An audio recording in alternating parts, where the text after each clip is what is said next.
Assalamualaikum warahmatullahi wabarakatuh. Bismillah walhamdulillah la haula wala quwata illa billah. Wassalatu wassalamu ala rasulillah la nabiyya ba'dah. Para kiai, para asatir, ketua dan segenap DKM Nur Syahid, guru kita Ustadz Mukhlis, Ustadz Aos, hadir Bapak Ketua RT, jamaah sekalian, tidak terasa sudah malam Kamis lagi. Malam ini kita selesaikan kajian ibadah kurban.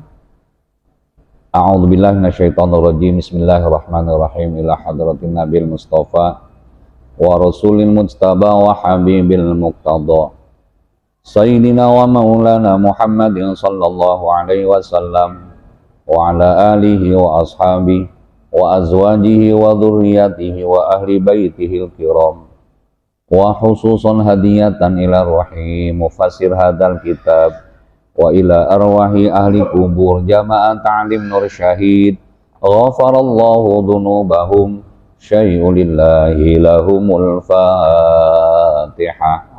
A'udzu billahi minasyaitonir rajim. Bismillahirrahmanirrahim.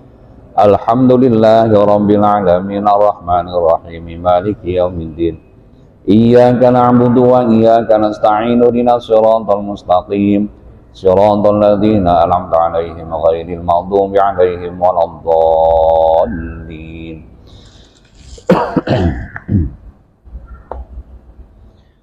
Perintah ibadah kurban yang ketiga Allah sampaikan kepada Kanjeng Nabi Muhammad sallallahu alaihi wasallam. Silahkan baca surah yang ke-108, namanya surah Al-Kautsar. Nama Kautsar diambil dari sebuah nama sungai di surga, namanya Sungai Al-Kautsar. Airnya lebih putih daripada susu dan lebih manis daripada madu. Untuk siapa sungai itu? Untuk jamaah Nur Syahid. Yang aminnya pelan, saya nggak tanggung jawab. Yang kedua, nama Kautsar artinya Allah memberikan nikmat yang banyak. Asbabun nuzul surah ini Al-Imam Jalaluddin As-Suyuti dan Imam Jalaluddin Al-Mahalli mengkisahkan Rasulullah SAW ketika punya anak laki-laki masih bayi selalu meninggal. Pernikahan dengan Siti Zainab diberi nama Muhammad Qasim, meninggal waktu bayi. Pernikahan dengan Siti Maimunah juga melahirkan anak laki-laki diberi nama Muhammad Ibrahim, juga meninggal. Lagi dirundung duka biasa, Abu Lahab, Abu Jahal, dia bilang Muhammad al-Abtar, Muhammad terputus, tidak punya keturunan. Waduh, Abu Lahab selalu aja membenci Rasulullah. Padahal salahnya apa ya Rasulnya? Ya itulah manusia di dunia. Apalagi jadi ketua masjid, pengurus masjid, digaji kagak, jangankan salah, benernya jadi salahin. Ketua RT begitu. Masih mending RT mah digaji ya? Kalau nggak salah 30 juta apa berapa ya? Jangankan benernya, salahnya disalahin. Itulah di dunia. Yang padahal justru terbalik tuh. Anak-anaknya Abu Lahab ketika dagang ke Syam, di perjalanan mereka dimangsa serigala. Jadi dimangsa serigala, pada mati semua tuh anaknya Abu Lahab. Dan Abu Lahabnya mati juga penyakit humma, demam. Habis turunan Abu Lahab. Tinggal sisa-sisa ya sekarang yang tukang mencaci orang, tukang menghina orang ya, diklaim punya surga sendiri, turunan Abu Lahab juga. Abu Lahab. Ketika itulah Allah turunkan surah namanya Al-Kautsar. A'udzu billahi minasyaitonir rajim. Bismillahirrahmanirrahim. Inna a'tainaka ayya Muhammad. Sesungguhnya aku telah memberimu Muhammad. Ya Muhammad, wahai Muhammad, Al-Kautsar, nikmat yang banyak. Di antara nikmat yang banyak, pertama, diangkat menjadi nabi dan rasul dari kalangan orang biasa, anak seorang yatim piatu. Allah tidak memilih Bani Israel yang uangnya berlipat, rumahnya tingkat, mobilnya mengkilat, istrinya 14. Kenapa Allah tidak memilih mereka ya? Tidak memilih dia. Padahal mumpuni. Bani Israel gitu loh. Yahudi gitu loh. Faddaltukum 'alal 'alamin. Yang Allah nyatakan dalam Al-Quran, keistimewaan manusia di dunia tidak ada lagi keistimewaannya orang Israel. Al-Quran bang, Al-Quran tidak bisa dibantah. Memang kenyataannya nggak bisa dilawan udah. Iya. Nanti hapus ya. Lionel Messi itu turunannya Israel. Makanya nggak berani datang dari Indonesia. Israel turunannya. Jadi Argentina itu kan dulu tempat singgahnya yang dikejar-kejar oleh Nazi Yahudi. Dulu singgah di Argentina. Pak Salim tahu kan Argentina di mana? Dari Rawa Bogor ke kiri sedikit. Iya. Israel. Tuh, Israel tuh. Yang kedua, nikmat yang Allah berikan kepada Kangjeng Nabi Muhammad SAW, namanya selalu disandingkan dengan nama Allah. Tidak ada nabi dari Nabi Adam sampai Nabi Isa disandingkan dengan nama Allah, nggak ada. La ilaha illallah Muhammadur Rasulullah. Selalu kan. Bahkan cahayanya Nabi, nurnya Nabi, Allah ciptakan sebelum alam semesta, sebelum jagat raya, nurnya sudah ada. Makanya ketika Nabi Adam nikah dengan Siti Hawa di surga, oleh Allah disuruh bayar mahar Adam sama Hawa. Kata Nabi Adam, mahar apaan ya Allah, di surga semuanya serba ada. BMW di surga, BMW-nya dilapis intan permata. Coba. Makanya sabar yang punya PGR tahun 97. Ntar di surga dikasih Mercy yang dilapis oleh intan permata. Oh, tenang aja, sabar aja. Nikmatin aja sepeda. Sabar. Sabar, nikmatin aja. Ntar juga Allah kasih di surga. Nggak usah ngomong, emang gua harus ngomong wow begitu? Nggak usah, biasa aja kali. Biasa aja, tenang aja. Iya. Akhirnya kata Allah, no, bayar mahalnya, lihat di atas pintu surga. Nama Nabi, la ilaha illallah Muhammadur. Kamu baca sholawat kepadanya, Dam. Berapa kali? 100 kali, jangan napas. Ya siapa yang kuat? Baca sholawat 100 kali jangan napas. Nggak kuat ya Allah, nawar Adam. 50 kali, nggak kuat. 25 kali. Saya coba, kata Adam. Nah, istidlal.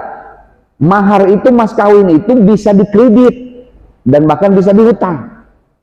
Jadi nanti ijab kabul dengan mas kawin 27 gram dibayar utang. Gitu. Boleh. Boleh. Ada kisah yang menarik. Nah, ini kan malam Kamis depan kan libur. Ini rapel, urusannya dirapel malam ini, paham? Karena malam Kamis depan itu kan libur, bukan kesalahan Ustadz, betul nggak?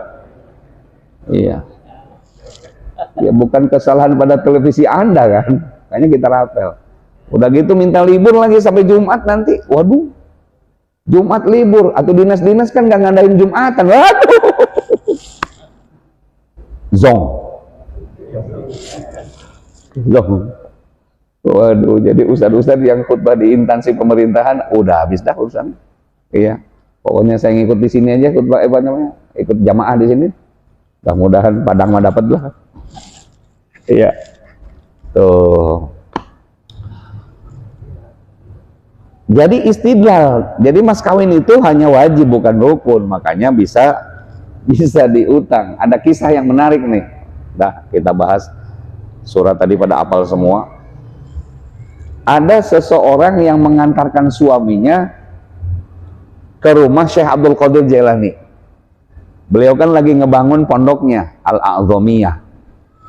Alhamdulillah saya bolak-balik ke Universitas Al-A'zamiyah di Baghdad.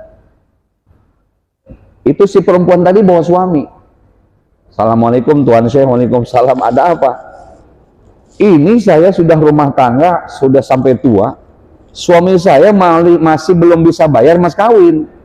Waktu nikah dulu mas kawinnya dia ngutang, sampai sekarang belum kebayar. Bahkan sudah tua kayak begini kan nggak mungkin kebayar nih urusan. Terus ini saya titipkan ke Tuan Syekh, silahkan suami saya pekerjakan untuk ngebangun pesantren. Nanti kalau sudah selesai pesantren saya anggap lunas mas kawinnya, begitu. Ayo siapa sekarang yang belum bayar mas kawin? Sono Kemenes.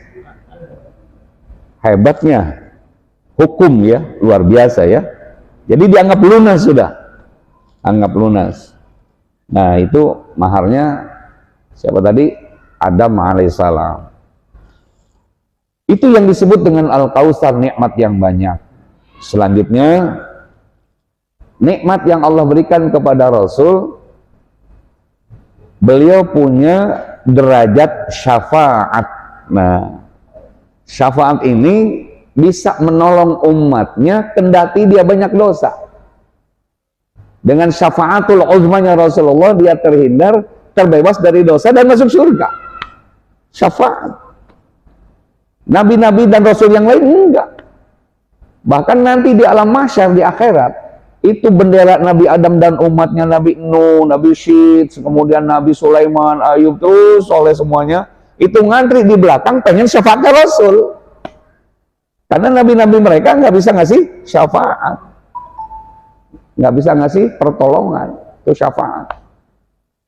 Syafaat sudah paham kan maknanya? Saya contohkan begini, sederhana lah, sederhana. Insya Allah kalau ada waktu setelah hari Minggu saya haflah akhir sana pondok, itu Seninnya harus ke Semarang, muktamar Thariqah. Nah saya ke Cengkareng kan, naik atas sampai ke Cengkareng, mau beli tiket pesawat di online, di situ harganya udah tahu saya 750.000. Ternyata pesawatnya merek lain, ganti, mahal 1 juta, bawa duit 750.000, tiket pesawat 1 juta. Waduh, gimana nih caranya? Begitu noleh ke belakang ada RT Yani di airport, tuh nanya, ngapain pakai? Biasa, maka pakai Semarang. Maksudnya ke Semarang. Terus Semarang, maksudnya Semarang. Pak RT apa? Disangka tiket ke Semarang 7,5, ternyata 1 juta, bawa uang 7,5 kurang. Oh, langsung tuh RT Yani ngeluarin dompet. Nih 500.000 dari saya, 250.000 buat tiket, yang 250.000 buat beli rujak di pesawat. Iya, ada nggak yang jualan rujak gitu? Pesawat. Tuh yang 250.000 disebut syafaat. Apa tadi? Jadi syafaatul uzma Rasulullah nggak mungkin Rasul berikan kepada orang yang nggak punya modal. Paham? Begini nih ngaji kalau belum ada martabak telur. Jadi syafaat Allah berikan kepada orang yang punya modal. Apa modalnya? Ya ngaji malam ini kan disuruh Rasul. Ini kita nyari modal. Terus yang suka baca sholawat hari Jumat sambil muter kotak amal. Allahumma sholli salim ala sayyidina Muhammad abdika wa rasulika nabiyyi ummi wa ala alihi wa sahbihi ajma'. Masya Allah, ada masjid bukan kotak amal, sorban dia keliling. Bahkan yang ngantuk, yang tiduran dibangunin sama dia. Masya Allah, ada tuh masjid begitu. Petugasnya saya tahu orangnya, ngajinya rajin banget. Masya Allah, baru ada di masjid itu udah bingung. Yang tiduran begini, ampun, Masya Allah, nggak tahu kejar target apa ya, nggak tahu saya. Sampai dibangunin gitu, itu mau nggak mau dia. Hebat. Boleh tuh orangnya saya booking sekali-kali buat masjid saya. Masjid saya kan kotak amal gitu, ada yang gini, ada yang pura-pura dikit. Aduh, Masya Allah, alhamdulillah. Jangan lupa, kan kita sudah baca tuh hadisnya ya, Rasul suruh membaca sholawat Lailul Jum'ah wa Naharul Jumat, malam Jumat dan hari Jumat. Ternyata ada hadisnya itu, sahih lagi hadisnya ya.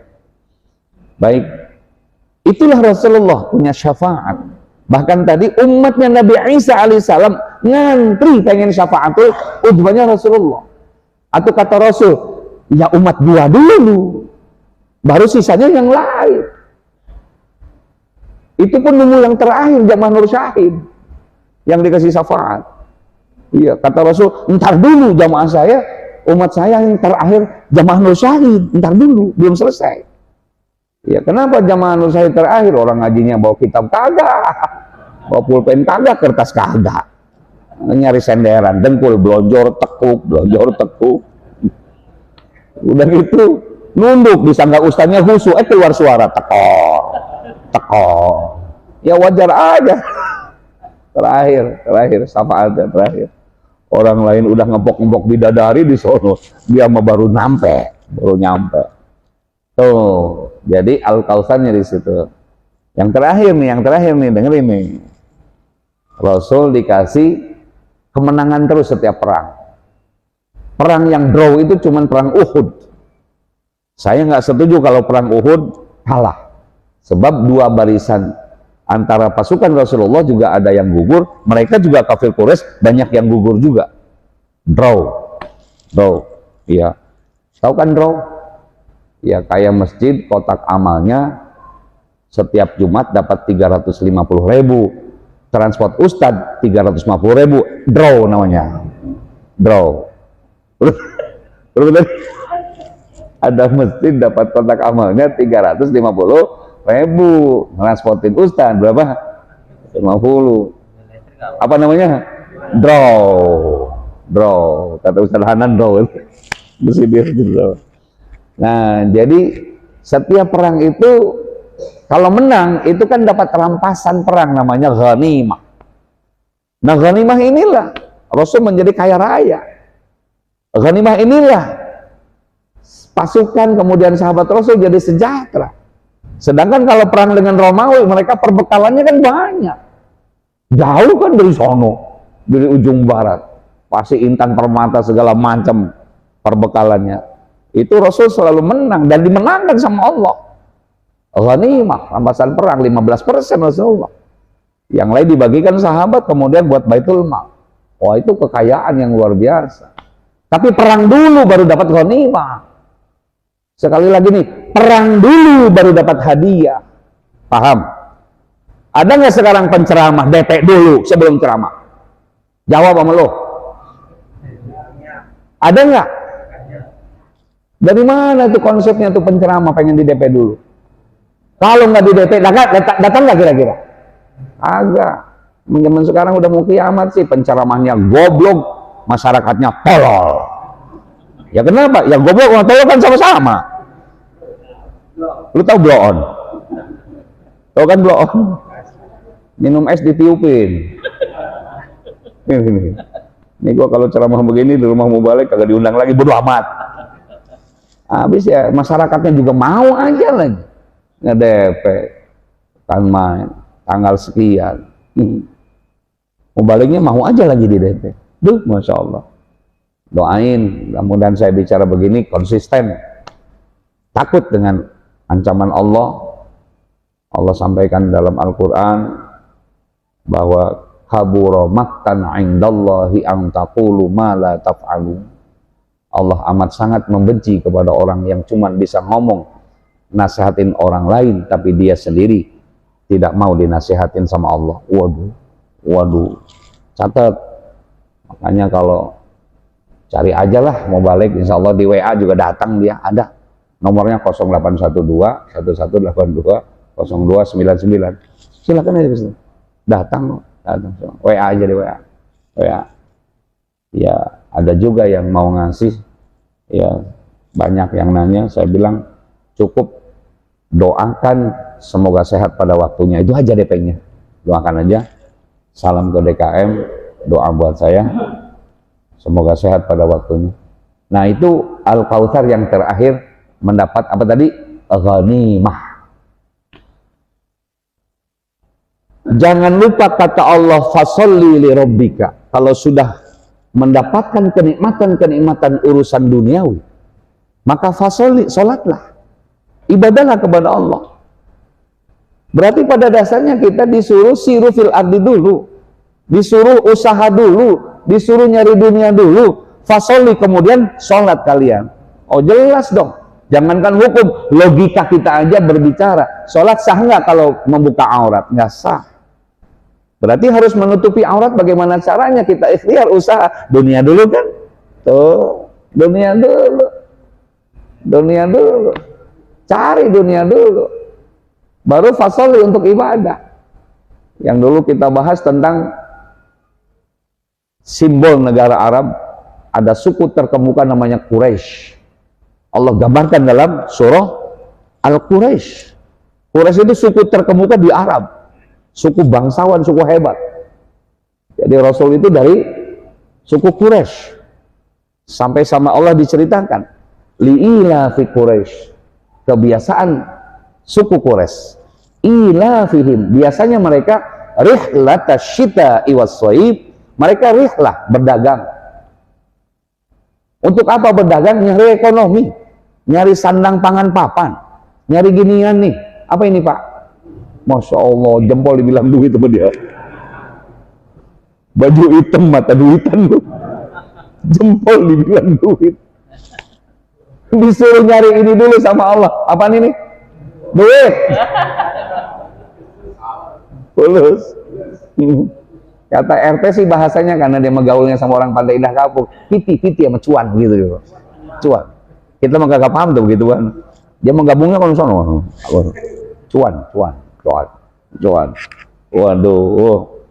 Tuh kita lihat. Rihlatasyita iwas-shaib, dari musim dingin sampai musim panas. Musim dingin mereka ke utara, musim panas mereka ke selatan. Itulah orang Arab. Maka orang Arab itu ahli nujum, ahli perbintangan, ahli apa namanya, ilmu perbintangan itu astronomi, hebat. Jadi kalau nanti bintang Suraya muncul di arah sana, oh jangan ke sana, sana lagi musim panas. Musimnya ke sana, banget ke utara. Hebat orang Arab tuh hebat. Persis seperti nelayan. Nelayan kan hanya ngitung bintang. Orang Arab juga berdagang begitu. Gurun pasir 17 hari di jalan, ngitung bintang. Oh hebat. Nah, rihlah itu untuk cari ekonomi, cari bekal, cari kehidupan. Setelahnya falyabudu rabb hadzal bait, maka ibadahlah kepada yang punya Ka'bah. Siapa? Allah. Alladzi at'amahum min ju'. Hasil dagang itu untuk supaya perut jangan jangan lapar. Orang Islam nggak boleh lapar, nggak boleh lemah, nggak boleh nggak ketemu makan, nggak boleh cacingan, nggak boleh gengengan, nggak boleh kremian. Masa ada ustadz ceking kan nggak enak kita ngelihatnya. Ustadz segede lidih kira-kira, aduh, ampun. Akhirnya kan orang suudon, apa jamaahnya nggak peduli sama ustadznya gitu. Nah, di Jakarta kan sebab bingung. Ada ustadz gemuk, kata jamaah, tuh ustadz gegaras mulu gitu. Emang susah di Jakarta, susah. Mulut banyak, itu ya. Falyabudu rabb hadzal bait. Terus ayat selanjutnya, wa amanahum min khauf. Wa amanahum, dan kalian akan sejahtera. Kalian akan damai. Dan tidak pernah akan takut kepada siapapun. Nah, ayat tinggal ayat, surat tinggal surat, tapi yang mengamalkan orang lain. Siapa? Israel, orang Eropa. Waduh, siapa yang berani melawan mereka? Karena mereka mapan secara ekonomi. Devisa mereka sampai 150 tahun. Devisa itu perbekalan negaranya. Indonesia cuma 24 hari, nggak sampai 1 bulan devisanya. Jadi orang sana mah 5M setiap hari hidup. Apa 5M ya? Makan, minum, molor, modal, males. Hidup di kita. Kalau nggak korecong apa dapat makan? Enggak. Di sana ponakan saya di Bots.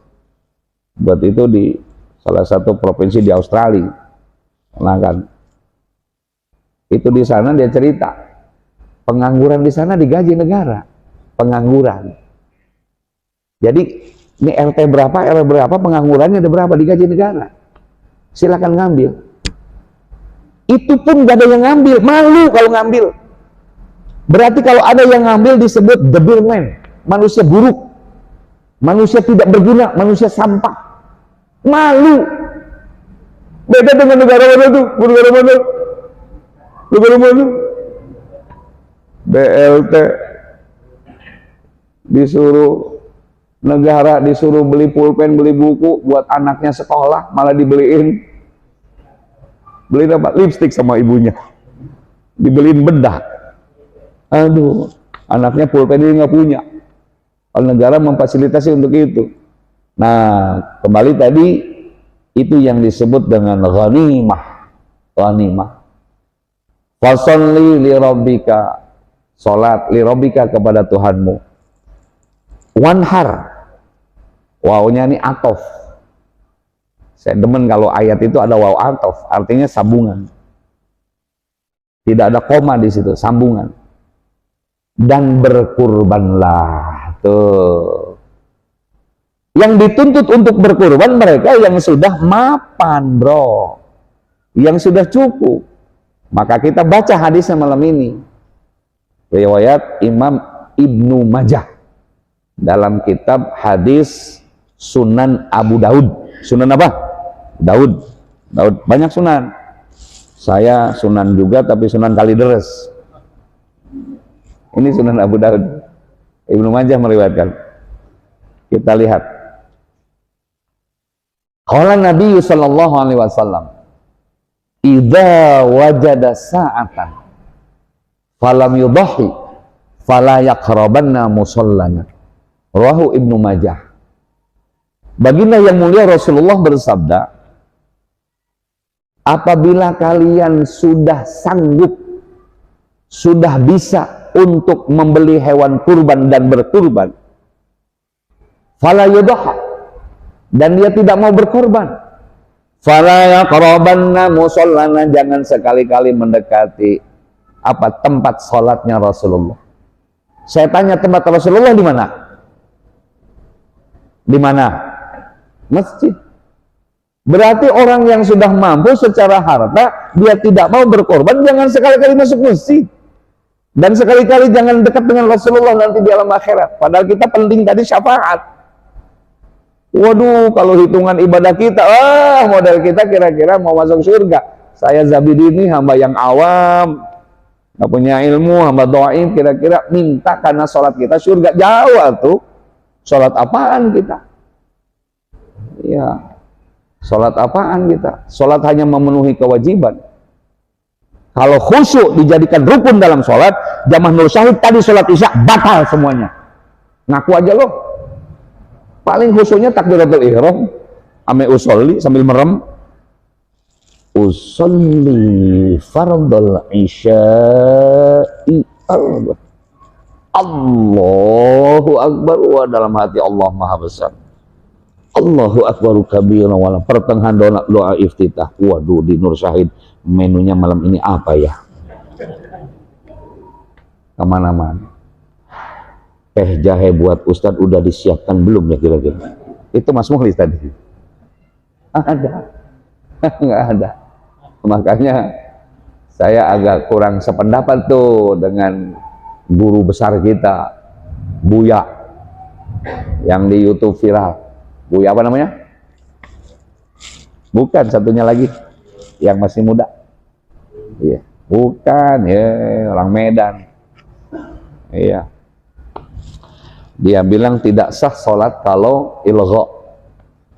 Kalau berhayal tidak sah. Oh, saya nggak sepakat itu.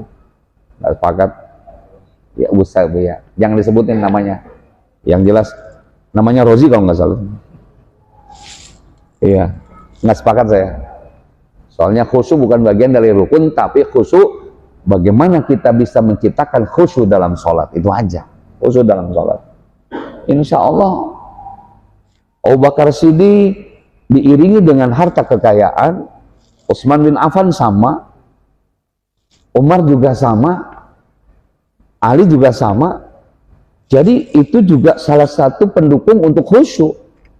Ini bagaimana khusyuk begitu rakaat kedua lagi ngejemur padi, hujan. Waduh, gimana nih ya? Antara padi dan batal sholat nih. Padi batal sholat nih. Waduh, ngacir dia ke sono. Orang lagi ngejemur padi kehujanan. Tuh, coba. Nah, kalau misalkan duitnya kayak Ustaz Mukhlis udah nggak berseri kira-kira. Iya.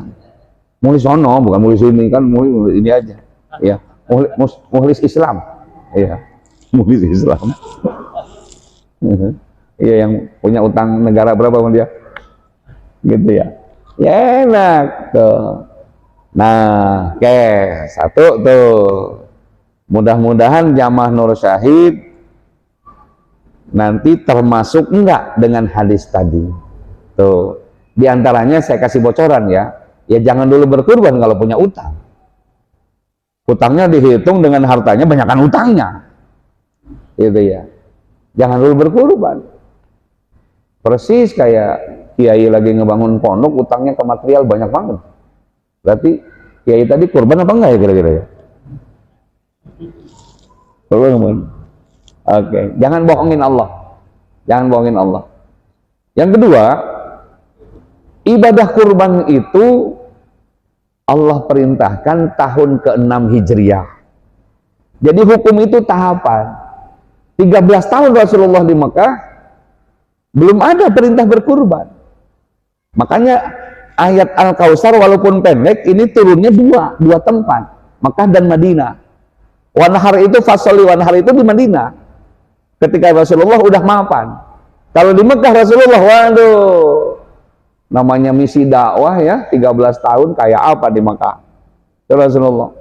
Bahkan setelah pulang perang Badar kan sahabat ngerengek di depan Rasulullah. Rasul, lihat perut saya saking laparnya diganjal pakai batu. Perutnya sabuknya supaya perutnya ke dalam. Rasul ngebuka lagi bajunya, 2 batunya sudah diganjal. Coba, itu Rasulullah. Pemimpin kayak begitu, Masya Allah. Nah, pemimpin di Indonesia juga banyak yang diganjal, tapi bukan pakai batu, minyak goreng, aspal. Terus apa lagi? Beras raskin. Terus apa lagi teh? Pajak, diganjal sama pajak. Sama pajak, sama triliunan di sini diganjal. Aduh, tuh. Satu tuh ya. Nah, ketika Rasulullah SAW diperintahkan untuk ibadah haji, nah berurutan nih perintah ibadah korban dengan haji. Berangkatlah Rasulullah tahun ke-6 Hijriah untuk menunaikan ibadah haji ke Mekah. Kata Husain Haikal sampai 10.000 jamaah Rasulullah menggunakan ihram. Ini ihram. Karena mikotnya kan di Bir Ali, jauh. Masya Allah. Bisa kebayang ya? Pakai unta, pakai ihram. Kita aja naik bis, ngebaikin terus tuh ihram. Baikin terus, ihram. Ini pakai unta teh coba. Dari Madinah kan kemana? Ke Mekah kan? Masya Allah. Coba kayak apa dulu ya? Sampailah di Hudaybiyah itu perbatasan antara tanah halal dan tanah haram. Jadi keliru kalau ada orang yang ngomong perbatasan Madinah dan Mekah, enggak. Karena Hudaybiyah udah dekat ke Mekah. Jadi tanah halal dan tanah haram, di situ ada museum ya. Dicegat Rasulullah sama pasukan Abu Lahab. Tidak boleh masuk Mekah. Waduh, mantap bener nih Abu Lahab. Muhammad tidak boleh masuk Mekah. Alasannya apa? Karena kami pun tidak bisa masuk Madinah. Jadi sejarah dulu saya sampaikan, Rasul memilih Yathrib, memilih Madinah sekarang nih untuk hijrah. Karena strategis ekonominya Rasulullah. Jadi itu yang namanya ibadah perpaduan dengan ekonomi. Nggak mungkin hilang dari ekonomi, nggak mungkin. Jadi selalu ekonomi. Ustadz kira-kira ngajar ngaji terus. Beras nggak ada kira-kira di rumah. Apa bisa tuh Ustadz ngajar ngaji terus? Nggak bisa. Makanya kan ada apa namanya, ada mutualisme, saling menguntungkan. Istilah saya, bapak-bapak karena sibuk nyari duit, anaknya dititipin ke ustadz. Karena sibuk nyari duit, bapaknya nggak bisa ngajarin agama anak. Akhirnya anak dititipin ke ustadz santren. Akhirnya ustadz karena ketitipan anak-anak bapak, ustadz sibuk ngajarin agama anak-anak bapak. Ustadznya akhirnya nggak bisa nyari duit. Paham? Pahamnya di mana nih urusannya? Mau sekali lagi? Paham nggak? Itu kayak suami belum sempat ngajarin istri agama, akhirnya istrinya ngaji di ustadzah, ngaji di ustadz, karena suaminya sibuk nyari duit, istrinya diajarin sama ustadz. Akhirnya ustadz karena sibuk ngajarin istri bapak, ustadznya nggak sempet nyari duit. Paham? Kalau paham, istri mau berangkat, mama mau ngaji ya, 100.000 nih dari abi, dari papa, masukin kotak amal 50.000, kasihin ustadz,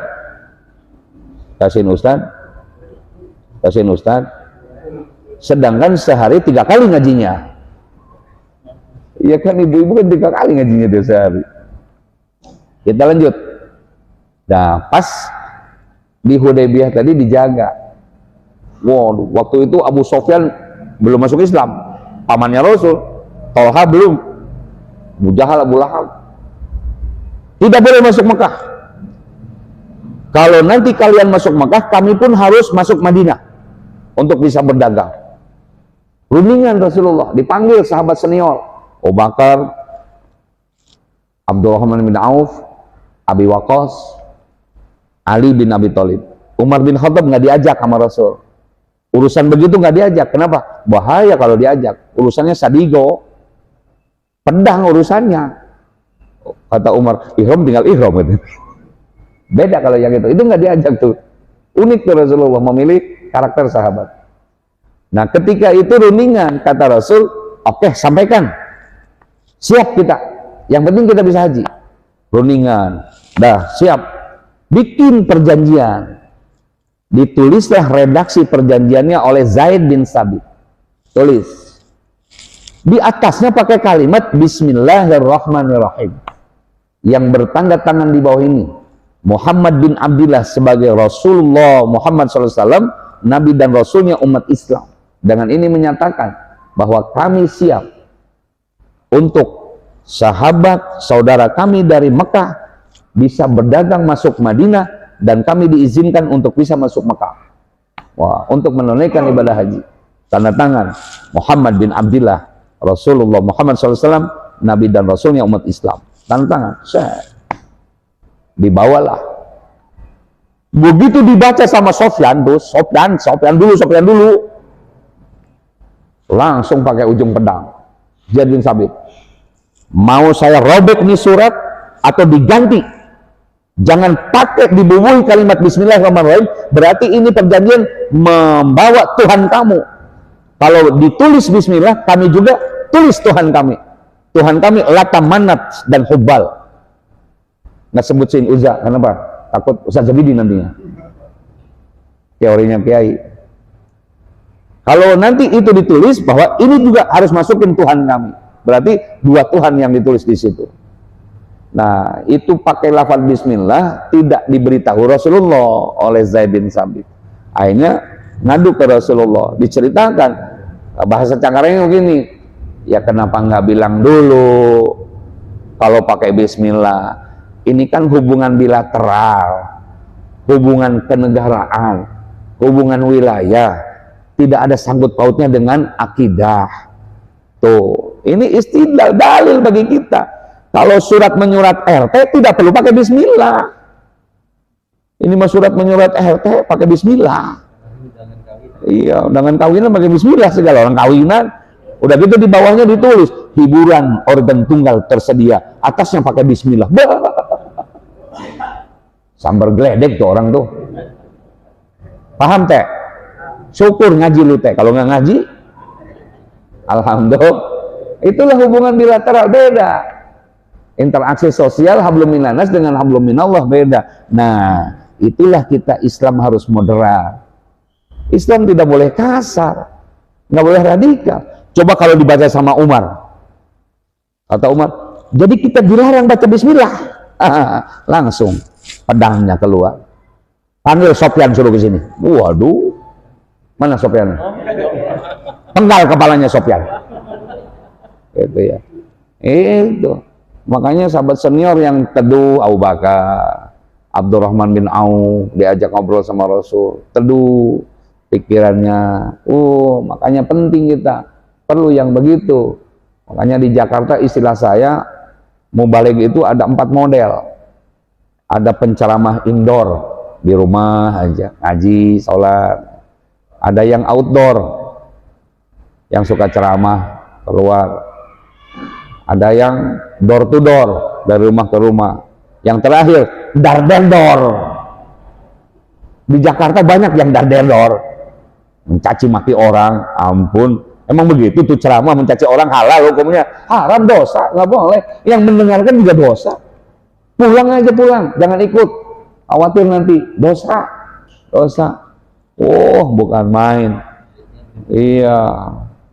Bentar-bentar takbir, apanya kali yang takbir? Aduh, masya Allah. Biasa aja. Bil hikmati wal mau'idatul hasanah. Nah, karena hiruk pikuk tadi ngurusin perjanjian, lewatlah waktu Idul Adha, lewat waktu wukuf di Arafah tanggal 9 Dzulhijjah. Kelewat, jadi Rasulullah nggak jadi menunaikan ibadah haji. Akhirnya kata Rasul, umirtu bin nahri wa huwa sunnatul lakum. Aku perintahkan bagi kalian untuk memotong hewan kurban, tapi statusnya hanya sunnah bagi kalian. Rasul mah wajib. Tuh, Rasul mah kurban itu wajib. Jadi aku sunnahkan kepada kalian untuk memotong hewan kurban. Jadi hewan kurbannya dipotongnya di mana tadi? Di Hudaybiyah namanya. Gitu, makanya kalau umroh jangan nyelonong sendiri dong. Mestinya diantar sama alumni Timur Tengah. Paham? Paham nggak lu? Kalau pengen sejarahnya, saya kasih tahu nanti alumni Timur Tengahnya ada. Nanti orang gede di sono dia. Nanti, kalau nggak salah setiap malam Kamis di Nur Syahid lah orangnya. Kalau nggak salah, saya kasih tahu nanti. Tuh, apa kata Rasul? An Ibni Abbasin radhiyallahu anhu, kunna ma'a Rasulillahi sallallahu alaihi wasallam fi safarin Fahadhar adha, maksudnya tadi perjalanan dari Madinah ke Makkah, fis safarin. Dan tibalah waktu hadyu, waktu adha, waktu berkurban. Fastarakna fil baqari sab'atun wa fil ba'iri ashratun wa fi syatin nafarun. Aku telah diperintah oleh Rasulullah SAW untuk memotong hewan-hewan kurban itu. Kata Rasul, fil baqarati sab'atun, untuk hewan sapi 7 orang. Untuk ba'ir itu unta yang gemuk yang gede sekitar 8 tonan tuh, itu untuk 10 orang. Kalau yang ibil, unta biasa 7 orang. Wasyatan, kambing bibas untuk 1 orang. Jadi dasar kurban ini di sini. Nanti kalau nanti Anda mendengar membaca, Ustadz ini hadis sahih juga, dan penceramahnya juga, waduh, alumni Timur Tengah juga hebat. Maksudnya ternyata Rasulullah pernah berkurban 2 ekor kambing, 1 untuk sekeluarga, yang 1 untuk umatnya. Oh, bagus. Itu hadis turunnya pada tahun ke-10 Hijriah, sebentar Rasul sebelum wafat. Rasul wafatkan tahun 10 Hijriah. Kalau ini hadis asbabul nurudnya tahun ke-6 Hijriah, pertama kali Rasul diperintah untuk ibadah kurban. Tahun ke-10 Hijriah, tujuan Rasulullah itu, kalaupun jamaah nur syahid belum mampu beli 1 ekor 1 orang kambing, boleh sekeluarga sebagai kurban tarbiyah, kurban untuk mendidik. Paham? Dan silakan masyarakat ini 1 ekor kambing boleh. Makanya alhamdulillah ada dasar hukum, anak-anak kita yang di sekolah yang iuran 50.000 gitu kan, 20.000 buat apa nak? Buat kurban pembuli, jadi beli 1 ekor sapi, itu kurban tarbiyah. Tapi tidak menjadi rujukan hukum. Tetap rujukan hukumnya yang pertama, yang apabila kita punya harta lebih bisa untuk berkorban, maka berkorbanlah kalian. Sapi 7 orang, unta 7 orang, tapi yang ba'ir, unta yang gede, yang besar, buat 10 orang bisa. Tapi kambing mah asal muasal kurban itu adalah kambing. Terakhir nih, terakhir. Silahkan lihat pada surah Al-Hajj ayat 28, Allah berfirman, A'udzubillahi minasyaitonirrajim. Allah berfirman, wa qulu wa at'imul ba'isal faqir. Fakulu minha wa at'imul ba'isal faqir. Makanlah oleh kalian dari hewan-hewan kurban kalian, kemudian bagi sebagian besarnya untuk dimakan fakir dan miskin. Tuh. Jadi kurban itu ternyata bisa dikonsumsi oleh yang berkurban. Berapa banyak? Sepertiganya. Kata Rasul, kaki belakang sampai paha. Boleh. Kalau sapi 7 orang berarti kaki belakang paha untuk 7 orang. Kambing nanti 1 paha kaki belakang kanan sama paha untuk 1 orang. Boleh. Fakulu wa at'imu minhal ba'isa. Tapi nanti al-faqira sebagian besar itu untuk fakir miskin. Fakir miskin. Jadi tujuan Allah dalam surat Al-Hajj itu nanti ibadah kurban, orang Islam yang fakir miskin disuruh konsumsi protein, disuruh konsumsi gizi supaya ibadahnya kuat, supaya ngajinya jangan ngantuk. Jam 9 belum udah pada ngantuk kira-kira, karena dia belum makan kambing. Dengerin, kambing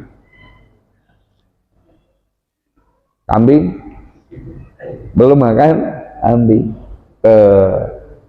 Kembali tadi tujuannya itu, tujuannya yang terakhir, tujuannya nih bisa disampaikan ke pemirsa jamaah Nur Syahid dimanapun berada.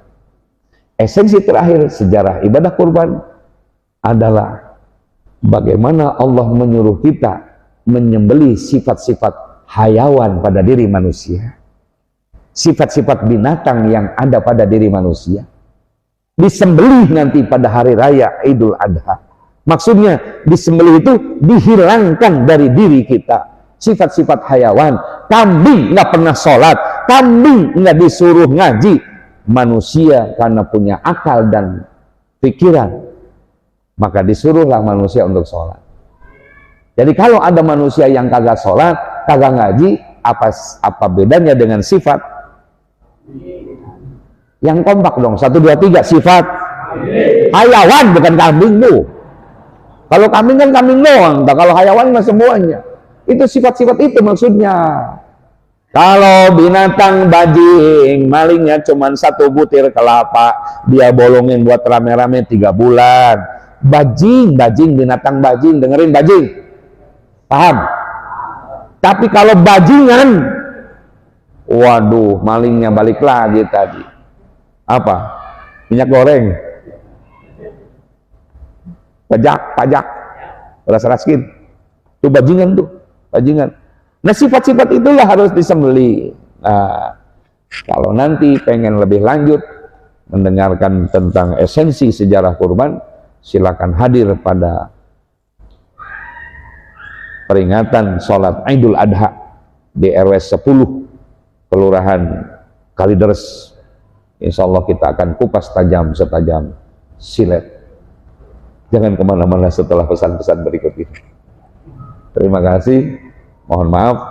Wallahul muwaffiq ila aqwamit thoriq. Assalamualaikum warahmatullahi wabarakatuh.